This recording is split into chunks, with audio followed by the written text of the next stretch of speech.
you could be consuming deadly chemicals without even knowing it. And it's all thanks to China, but not in the way you'd expect. Welcome to China Uncensored. I'm Matt Gnezda. Chris is off today, making a Costco run.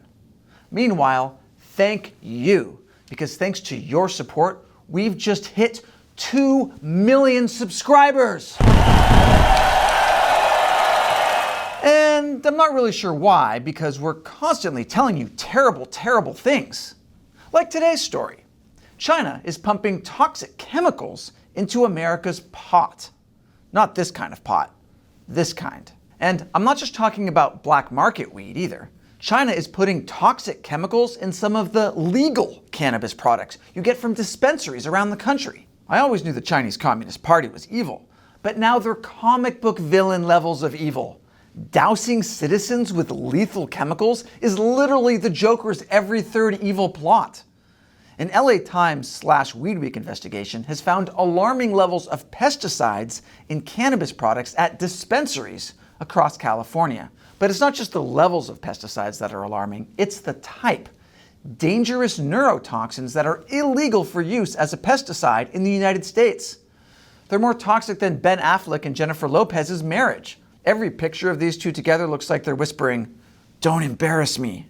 These unmonitored chemicals are so toxic, California advised cannabis enforcement agents to wear hazmat suits and respirators during field inspections, and to undergo annual blood poisoning tests. Getting stoned by Chinese weed is more dangerous than getting stoned by Iranian rocks.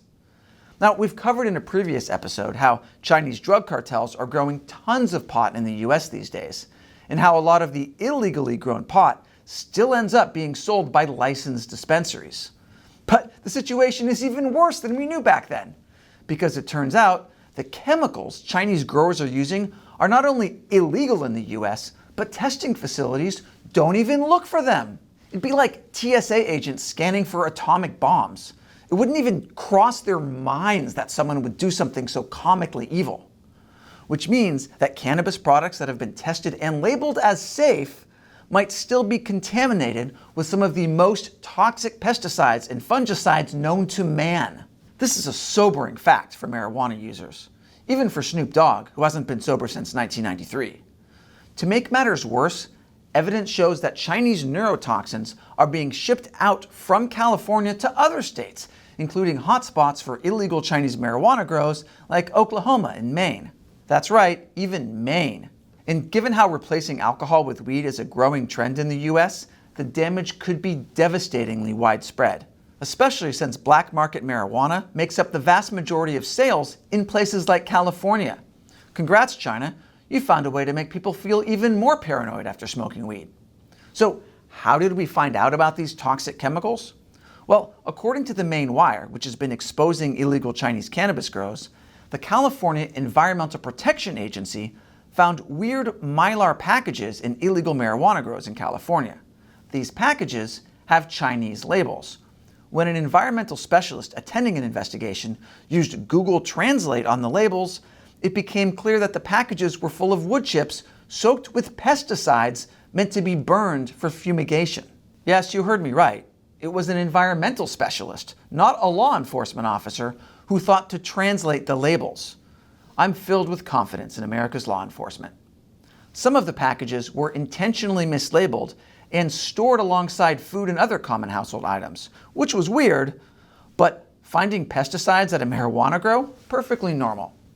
The California EPA figured something was up, though, after officers who entered the illegal Chinese-run marijuana grows started experiencing severe reactions, including an extreme burning sensation on the face, burning eyes and lips, tearing of the eyes, nose, throat, and skin irritation, headaches, numbness, eye twitching, bloody noses, and more. I haven't heard that many side effects quickly rattled off outside the end of a prescription drug commercial. Ask your doctor if Chinese weed is right for you. Spoiler, it's not. But nobody knew the full extent of what they were dealing with because normal forensic testing couldn't identify all of the chemicals in the wood chips. Law enforcement had to call in the California National Guard's 95th Civil Support Team. That's a special unit responsible for detecting and responding to weapons of mass destruction. You know something's wrong when you need to call in folks who were meant to respond to WMDs. It was then that law enforcement realized they were dealing with some of the most toxic pesticides and fungicides known to man.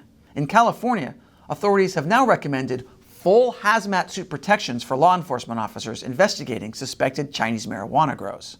But these chemicals also soak into the walls of the houses where marijuana is grown.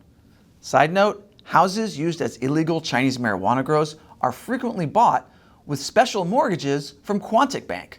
According to the Main Wire, these mortgages fall under a special program run by the U.S. Treasury Department that subsidizes home loans for non-U.S. citizens to buy investment properties in America, which means that the American government is subsidizing these illegal grows and their toxic chemicals too, whether it knows it or not. And then, some illegal Chinese cannabis growers try to sell those properties once they're no longer viable as black market drug sites. So they're putting toxic homes up for sale.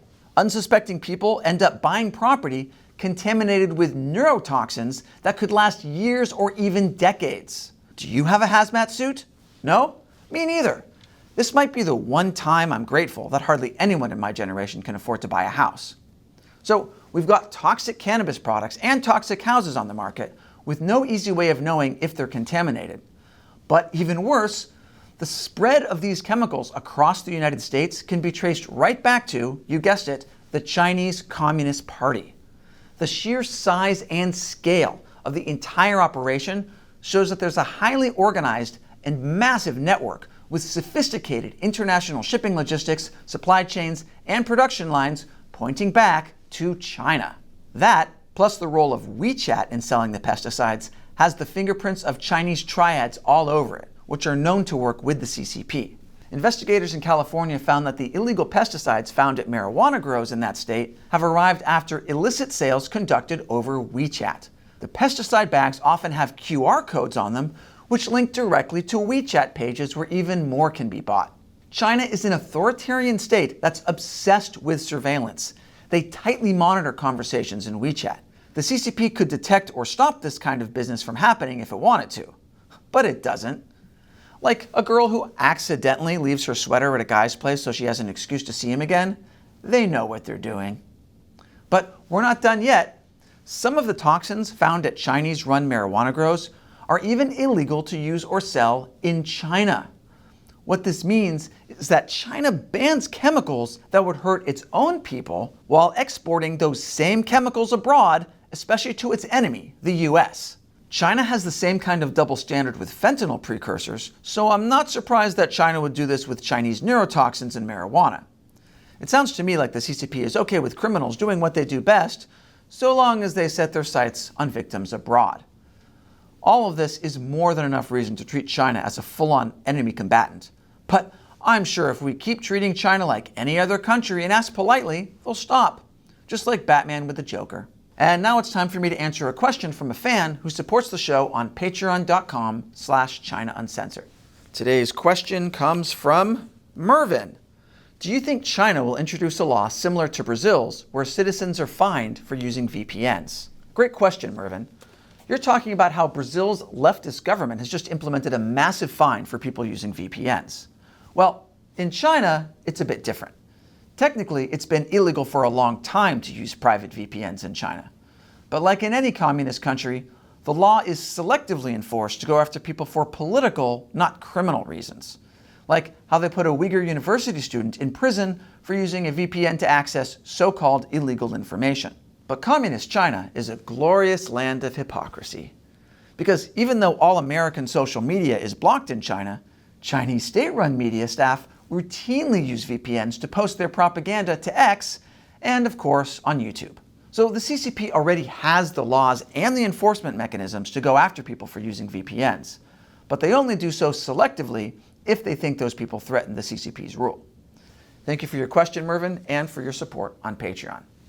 And here's a video I want to show you. Every time you click to watch one of our recommended videos, it helps our channel.